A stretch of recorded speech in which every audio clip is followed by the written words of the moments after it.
আসসালামু আলাইকুম রহমতুল্লাহ ওবরাকাতুহ। শুক্রবার দিন হচ্ছে সপ্তাহের সর্বোত্তম দিন।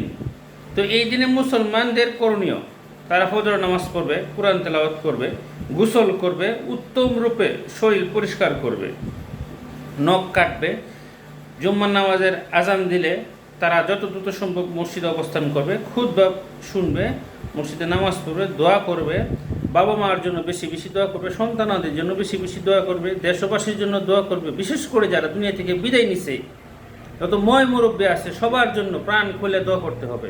তোবা, দুরুদ, জিকির এর মধ্যে দিয়ে সময়টা যাবে। শুধু এই মিষ্টি খাইলাম, খিচুড়ি খাইলাম, বোনা খাইলাম, আত্মীয় বাড়িতে বেড়াইতে গেলাম, ঘুমাইতে উঠলাম 12টার সময়, এটা জুম্মা নামাজের শুধু উদ্দেশ্য নয়।